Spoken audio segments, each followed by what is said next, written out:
வணக்கம் நேர்களே. நமக்கு உற்சாகம் தருவது புதுமை என்று சொன்னாலும், புதிய அறிமுகம் என்று சொன்னாலும், இந்த பழைய நினைவுகள் நாங்கள் மீட்டு பார்க்கின்ற இனிமையை நமக்கு தருகின்றன. எனவே தான் பழைய பாடல்களை நீங்கள் விரும்பி கேட்கிறீர்கள். உங்கள் ரசனைக்கு விருந்தாக நாங்கள் இனிய பழைய பாடல்களை நினைத்தாலே இனிக்கும் நிகழ்ச்சியில் தருகிறோம். வார நாட்களில் 4 நாட்கள் உங்கள் பிரதிகளுக்கு இடம் கொடுக்கிறோம். ஒரு நாள் உங்களில் ஒருவருக்கு நாங்கள் களம் அமைத்து கொடுக்கிறோம். அந்த வகையில் இன்று மட்டக்குழியவில் இருந்து வருகை தந்திருக்கிறார் ராஜகனி வயலட். அவருக்குள் மறைந்திருக்கின்ற திறமைகள் எல்லாவற்றையும் இன்று எங்களோடு பகிர்ந்து கொள்வார், அவருடைய பாடல் தெரிவுகளைப் போலவே. வணக்கம் வயலட். வணக்கம். நலம் தானே? நன்றாக இருக்கிறேன். உங்களை போன்ற நேயர்கள் இந்த நிகழ்ச்சிக்கு இன்னும் பெருமை சேர்க்கிறார்கள் என்று தான் சொல்ல வேண்டும். நீங்கள் ஒரு மொழிபெயர்ப்பாளர் இல்லையா? மொழிபெயர்ப்பு, மொழி என்பது எங்களுடைய தாய்மொழியை தவிர இன்னும் ஒரு மொழியை அறிந்திருப்பது எத்தனை பெரிய உதவி இல்லையா? சகோதர இனத்தவர்களோட உணர்வுகளை அந்த மொழியின் மூலம் நாம் அறிந்து கொள்ளலாம். அதே போன்று எங்களுடைய உணர்ச்சிகளையும் அவர்களோடு பகிர்ந்து கொள்ளலாம் தான் நான் நினைக்கிறேன். மொழிபெயர்ப்புங்கிறது மொழிபெயர்ப்பு என்பது ஒரு மிகப்பெரிய கலை என்று தான் சொல்ல வேண்டும். அதை பற்றி உங்களுடன் நாங்கள் பிறகு பேசி தெரிந்து கொள்வோம். இப்போது உங்கள் முதல் விருப்ப பாடலை பார்த்து ரசிப்போம். எனது முதல் விருப்ப பாடல் உள்ளத்தில் நல்ல உள்ளம், கர்ணன் படத்தில் வர அந்த பாட்டை எனக்கு ரொம்ப பிடிக்கும். அந்த பாடல் நாங்கள் எப்போ கேட்டாலுமே ஒரு மனசுக்கு ஒரு சந்தோஷத்தை தருது. அதே நேரம் ஒரு உணர்ச்சியை எங்களுக்கு கொடுக்குது அந்த பாட்டு. அந்த இடத்துல சுவாதி கணேசன் நடிப்பு, அதே போன்று சீர்காழி கோவிந்தராஜன் அந்த பாடலுக்கு உயிர் கொடுத்திருக்கும் விதம், அந்த பாடலின் இசையமைப்பு போன்றவர்களுக்கு என்றுமே நினைத்தாலும் அது ஒரு இனிக்கும் பாடல் என்று தான் நாங்கள் கூற வேண்டும். ஆமாம், அர்த்தமுள்ள பாடல். அர்த்தமுள்ள இல்லையா? பார்த்து ரசிப்போமா? நாங்கள் வயலட்டின் விருப்பமாக கர்ணன் திரைப்படத்தில் இடம்பெற்ற உள்ளத்தில் நல்ல உள்ளம் என்று ஆரம்பிக்கின்ற சீர்காழி கோவிந்தராஜன் பாடிய பாடல்.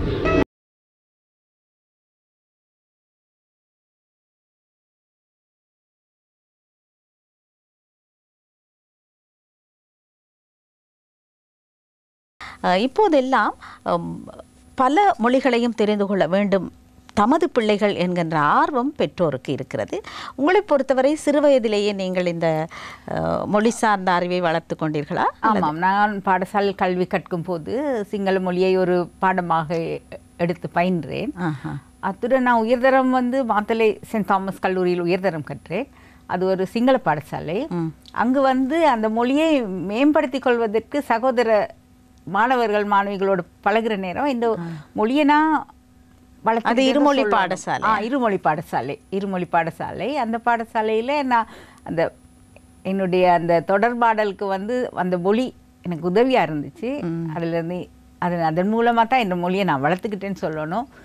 அதிகமாக புத்தகங்கள் வாசிக்கிறதுல ரொம்ப விருப்பமுடையவள். அப்போ அங்குள்ள லைப்ரரியில் புத்தகங்களை வாசிக்கிறது, அது மூலம் சிங்கள புத்தகங்கள் நிறைய வாசிச்சு அந்த வாசிப்பு தான் எனக்கு அந்த மொழிபெயர்ப்புக்கு ஒரு அடையாளமாக இருந்தது.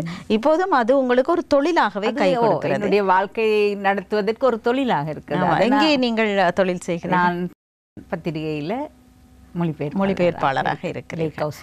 ஆமாம், உங்களை போன்ற மொழிபெயர்ப்பாளர்களுடைய உதவி எல்லோருக்குமே தேவைப்படும் இல்லையா? சரி, அடுத்து என்ன பாடல்? அடுத்த பாடல் செந்தூர் முருகன் கோயிலிலே சாந்தி படத்தில் வர்ற பாடல். இந்த பாடல் கதாநாயகி திருமணம் முடித்த உடனேயே தன் கணவன் பிரிந்து செல்ல வேண்டிய சூழ்நிலை ஏற்பட்டு திரும்ப மீண்டும் சந்திக்கிற சூழ்நிலை ஏற்படுகிறது. அப்போ அதற்காக ஒரு கடிதம், தன் தோழியின் மூலம் ஒரு கடிதம் எழுதுகிறாள். தன்னுடைய அந்த பிரிவு துயரை அதில் காட்டியிருக்கிறாள். அடுத்ததாக தான் அந்த உணர்ச்சிகளை எல்லாத்தையுமே அதில் கொட்டி தன் கணவனை எதிர்பார்த்து கொண்டிருக்கிறாள் வரும் வரைக்கும். நாளை வருவான் என் நாயகன் என்றே காத்திருக்கிற அந்த அழகா அந்த பாடல் காட்டுதுன்னு தான் சொல்கிறேன். அதுக்கு குரல் கொடுத்த சுசீலாவின் குரல் உண்மையில் இனிமையானது, ரொம்ப இனிமையானது. இப்போதெல்லாம் இந்த கடிதத்தை மறந்து விட்டோம். அந்த கடிதம்ங்கிற அந்த ஒரு அது எங்களோட மனசுக்கு கொடுக்குற சந்தோஷம். கடிதத்தை பார்த்தவுடன் நாங்கள் எழுதுகிற கடிதத்தில் எங்களுடைய உணர்ச்சிகள் நாங்கள் கொட்டி அதில் எழுதி அந்த கடிதம்ங்கிறது கூட அந்த இடத்துல ஒரு அழகான ஒரு விஷயமாக உண்மைதான். இப்போது கடிதத்தை மறந்து விட்டாலும் கூட அந்த கடிதம் என்பது எங்களுடைய உள்ளத்தில் உள்ளது எல்லாம் கொட்டி எழுதுகின்றது. அப்படி ஒரு கடிதம், அந்த உள்ளத்தை சுமந்து கொண்டு வருகின்ற கடிதம் என்று ஒரு அருமையான காலம் இருந்தது. ஆனால் இப்போது கடிதம் மறக்கப்பட்டு விட்டது. ஆமாம். சரி, நாங்கள் வயலட்டின் விருப்பமாக அந்த பாடலை இப்போது பார்த்து ரசிப்போம்.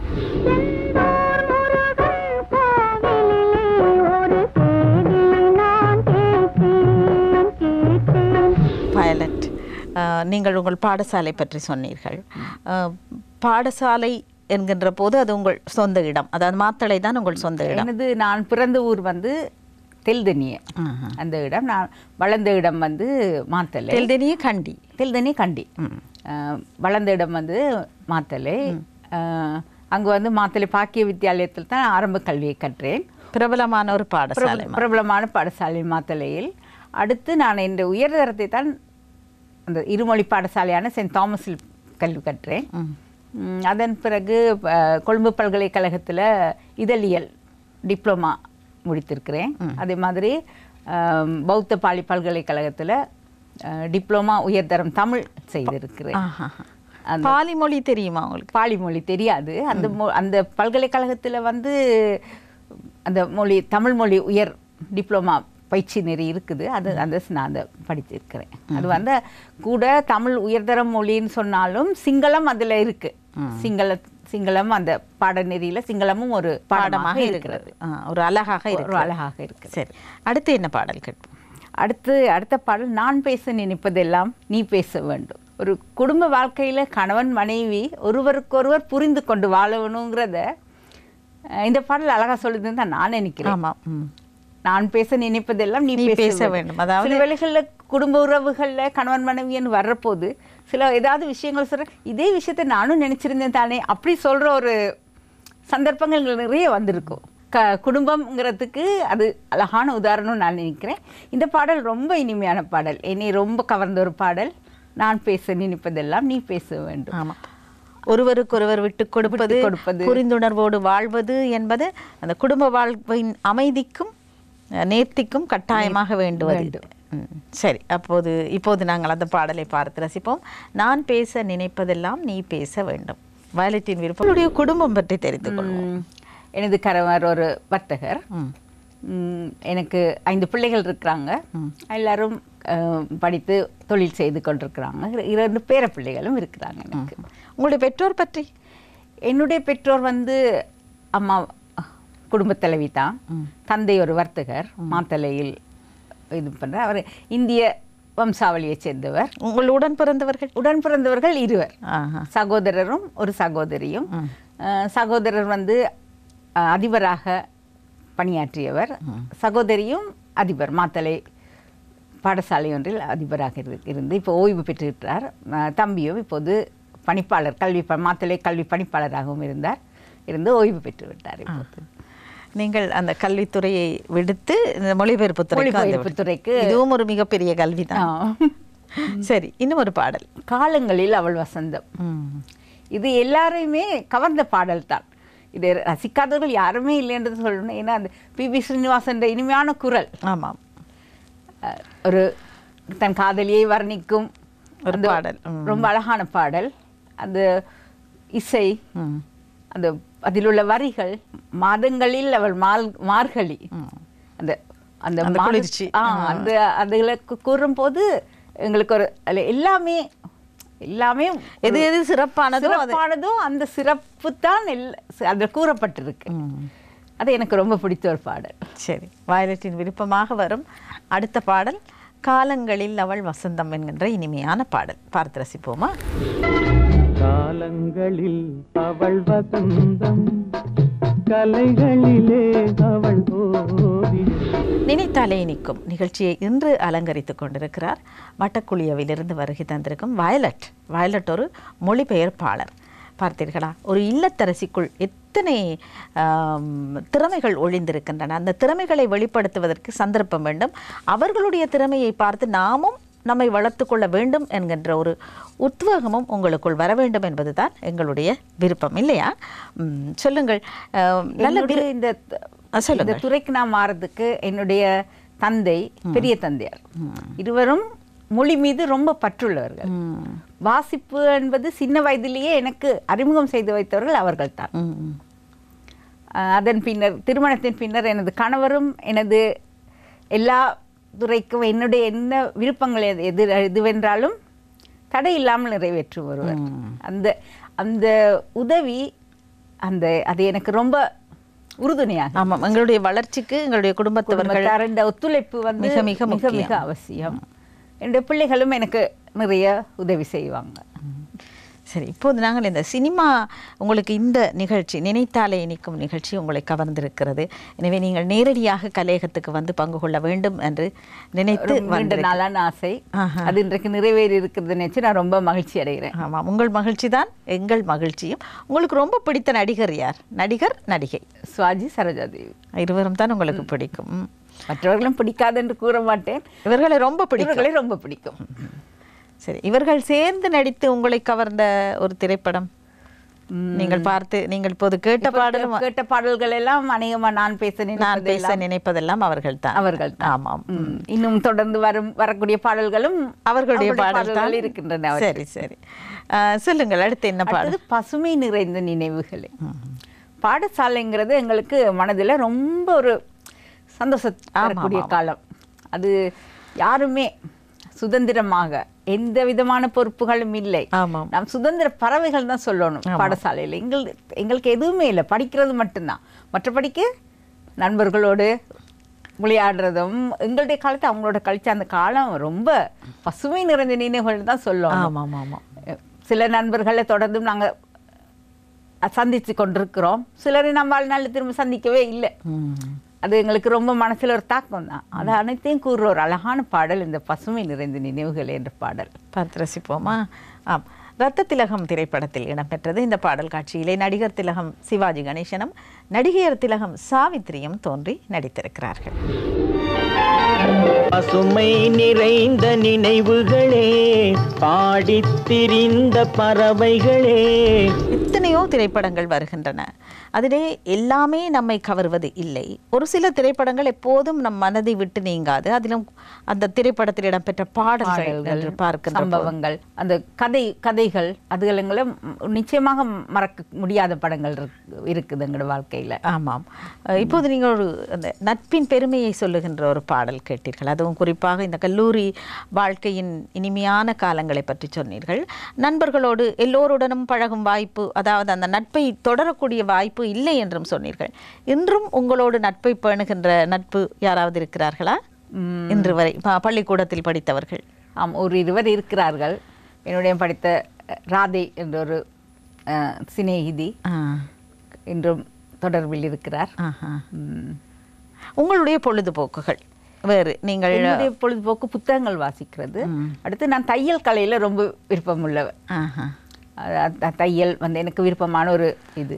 தையல்ங்கிறது ஒரு தியானம் தான் நான் நினைக்கிறது. எல்லாத்தையுமே நாங்கள் தைக்க போயிட்டா வேற எதையுமே கவனம் அதில் தான் இருப்போம். அதில் தையல் செஞ்சு அதில் முடிவு என்ன வருது, சரியா வருமா, சரியா அதை பார்த்த பிறகு தான் அதில் ஒரு சந்தோஷம் வரும். அது எனக்கு ரொம்ப பிடிச்சது. தையல் வந்து எனக்கு ரொம்ப பிடிச்சது. அதிலும் இன்னும் சந்தோஷம், அந்த உங்களிடம் தைக்க கொடுத்தவர்கள் அந்த உடை நீங்கள் அருமையாக தைத்திருக்கிறீர்கள். அப்படி அதுடன் நான் வந்து தையல் படிப்புக்கும் ஒரு ஆசிரியராகவும் சிறிது காலம் இருந்தேன். அப்போ அந்த என்னுடைய மாணவர்கள் தைத்து அவர்களுக்கு பாராட்டு கிடைக்கும் போது அது எனக்கு ரொம்ப பெருமையாக தரும் இல்லையா? ஒவ்வொரு ஆசிரியருக்கும் உரிய பெருமைதான் அது. சரி, அடுத்து என்ன பாடல்? அடுத்து காட்டு ராணி கோட்டையிலே கதவுகள் இல்லை. இந்த பாட்டுக்கு கேட்டால் நம்மளே ஒரு காட்டுக்குள்ளே நுழைஞ்ச மாதிரி ஒரு உணர்வு, சந்தோஷம் வரும். நான் ரொம்ப விரும்புகிற ஒரு பாட்டு. அதில் ஒரு வரி, மேகம் என்ற தந்தை கண்ணில் நீர் வழிந்தது, இங்கே விதவிதமாய் குழந்தைகள் போல் செடி வளர்ந்தது. இவ்வளவு அழகான வரிகள். மேகம் மழையை தருது. அந்த மழையை நம்பி இருக்கிற செடிகள் அந்த சொற்களை கேட்டு ரசிக்கும் போது நம்மளே அந்த காட்டுக்குள்ள போயிட்டு கண்ணை மூடி ரசித்து பாருங்கள், அந்த பாட்டின் அருமை உங்களுக்கு விளங்கும். ஆமாம், அதாவது இயற்கை என்பது அற்புதமான கொடை இல்லையா? அந்த இயற்கையை ரசிக்க வேண்டும். இயற்கையை ரசிக்கின்ற போது நீங்கள் உங்கள் தையற்கலையை சொன்ன மாதிரி இந்த ரசிப்பதும் கூட ஒரு விதமான தியானம் தான் இல்லையா? நாங்கள் பார்த்து ரசிப்போம். காட்டு ராணி கோட்டையிலே கதவுகள் இல்லை. எங்களுடைய வயலட்டுக்கு ரொம்ப பிடித்தமான சரோஜா தேவி தான் பாடல் காட்சியிலே வருகிறார். காட்டு ராணி கோட்டையிலே கதவுகள் இல்லை, இங்கு காவல் காக்க கடவுளை என்றே ஒருவரும் இல்லை. சொல்லுங்கள் வயலட், உங்களை கவர்ந்த நடிகை சரோஜா தேவி, நடிகர் சிவாஜி கணேசன் என்று சொன்னீர்கள். வேறு உங்களுடைய பொழுதுபோக்குகள், அவர்களுடைய படத்தை கட்டாயம் பார்ப்பீர்கள் இல்லையா? அவர்கள் நடித்த படங்கள் பார்ப்பீர்கள். வேறு உங்களுக்கு பிடித்தமான பொழுதுபோக்கு? பாடல்களை கேட்பது ஒரு பொழுதுபோக்கு, தைப்பதும் ஒரு பொழுதுபோக்கு, வாசிப்பு. நான் மிகவும் இப்போதும் வேலைக்கு போகிறீர்களா? இப்போதும் வேலைக்கு போய் கொண்டு தான் இருக்கிறேன். இந்த தொழில் தொடர்பாக நான் மொழிபெயர்ப்பாளருங்கிற நேரம் நாங்கள் பல விஷயங்களை அறிந்திருக்க வேண்டியிருக்கு. எல்லாமே அறிஞ்சிருக்கோம், விஞ்ஞானமோ பொருளாதாரமோ எல்லாமே நாங்கள் ஒரு விஷயத்தை தான் மொழிபெயர்க்கிறோன்னு இல்லை, அங்கே பல விடயங்கள் இருக்கு. அப்போ எனக்கு கற்றல் ரொம்ப ஒரு தேவையான ஒரு விஷயம். அப்போ நான் எப்போவுமே வாசிப்பை நேசிப்பவள். அப்போ அதனால் இன்றுமே அது எனக்கு ஒரு முக்கியமான பொழுதுபோக்கு. எனக்கு நேரம் கிடைக்கிற நேரமெல்லாம் புத்தகங்கள் வாசிப்பீர்கள். எல்லா புத்தகமும் நாவல்கள் விரும்பி வாசிப்பீர்கள்? நாவல்களும் விரும்பி. யாருடைய நாவல் ரொம்ப பிடிக்கும்? நாவல்கள் சாண்டில்யன், சிவசங்கரி. புதியவர்கள் நான் குறைவுன்னு தான் சொல்லணும். புதியவர்கள் வரதராஜன், அவரோட புத்தகங்கள் எல்லாம் எனக்கு ரொம்ப பிடிக்கும். இன்றும் நான் திரும்ப திரும்ப வாசிக்கிறேன். அவர்களுடைய அந்த ஓட்டம், அந்த எழுத்து நடை எல்லாம் நிச்சயமாக எங்களுடைய தமிழுக்கு அந்த உதவி செஞ்சுச்சுன்னு தான் நான் நினைக்கிறேன். அந்த வார்த்தைகளுக்கோ அந்த சொற்களை அமைக்கிறதுக்கோ பிழை இல்லாமல் எழுதுறதுக்கு, எழுத்து பிழை இல்லாமல் எழுதுறதுக்கும் அந்த வாசிப்பு எனக்கு உதவிச்சுன்னு தான் நான் நினைக்கிறேன். ஆமாம். அடுத்த பாடல் என்ன? அடுத்த பாடல் அமைதியான நதியினிலே ஓடும். இது ஆண்டவன் கட்டளை படத்தில் உள்ள ஒரு பாட்டு. நமது வாழ்க்கை எப்பொழுதுமே அமைதியா இருக்குன்னு சொல்ல முடியாது. நதியை போன்றது தான், அமைதியா இருக்கும். புயல் அடித்தாலோ சூறாவளி அடித்தாலோ அது சுழன்று அடித்து விடும் வாழ்க்கையை. ஆனால் நாம் அதில் தளர்ந்து விடக்கூடாது, அப்படியே உறுதியாக இருக்க, நாணல் போல் வளைந்து கொடுக்க வேண்டும். ஆலமரம் போல் எதிர்த்து நிற்காமல், முறிந்து விடாமல் நாணலை போல் அமைதியா இருக்கணுங்கிறது இந்த பாடல் அழகா சொல்லுது அந்த வரிகள். அதனால் ஆண்டவன் கட்டளை திரைப்படத்தில் இடம்பெற்ற அமைதியான நதியிலே ஓடும் பாடல் வயலட்டுக்கு ரொம்ப பிடித்திருக்கிறது. அவரோடு சேர்ந்து நாமும் ரசிப்போம். அமைதியான நதியிலே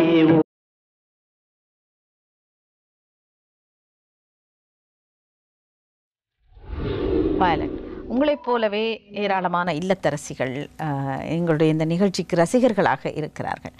அவர்களில் அநேகருக்கு வர முடியாத சூழ்நிலை இருக்கலாம், தூரம் அல்லது பொருளாதாரம், இப்படி ஏதோ ஒரு சிக்கல் இருக்கலாம். உங்களை போன்றவர்களை பார்த்து அவர்கள் ஆறுதல் அடைவார்கள் இல்லையா?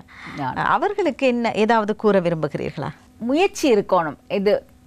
எங்களுக்கு இது போதும்ங்கிறது இல்லாமல் தொடர்ந்து நாங்கள் முயற்சி செய்யணும்.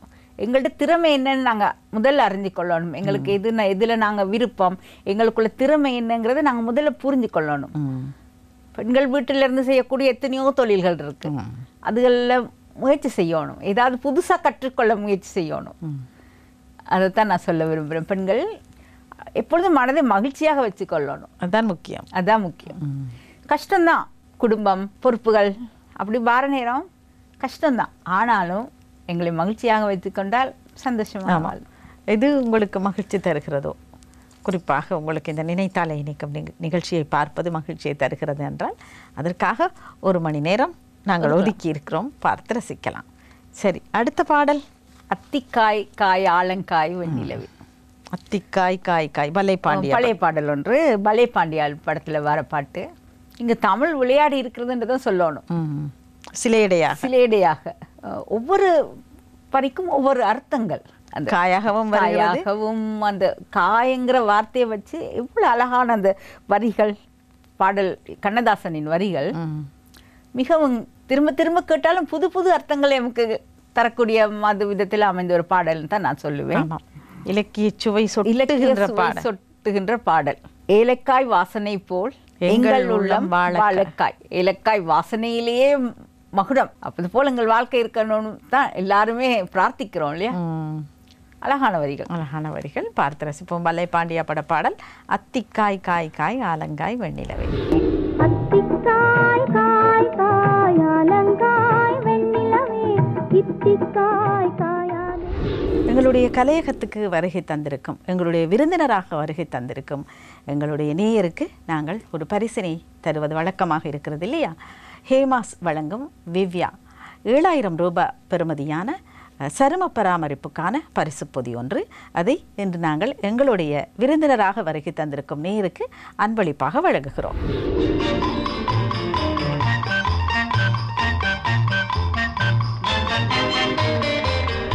இன்று எங்களுடைய நிகழ்ச்சியை சிறப்பித்தார் ராஜகனி வயலட். தன்னுடைய மனம் கவர்ந்த இனிய பாடல்களை எல்லாம் கேட்டு மகிழ்ந்தார். மகிழ்ச்சி தானே உங்களுக்கு? மகிழ்ச்சி. ஆம், நாங்கள் அடுத்த வாரம் இன்னும் ஒரு நேரை சந்திப்போம். நீங்கள் அதை வீட்டிலிருந்து பார்த்து ரசிப்பீர்கள். இப்போது உங்களுக்கு விடை கொடுக்கிறோம். நன்றி, வணக்கம். வணக்கம்.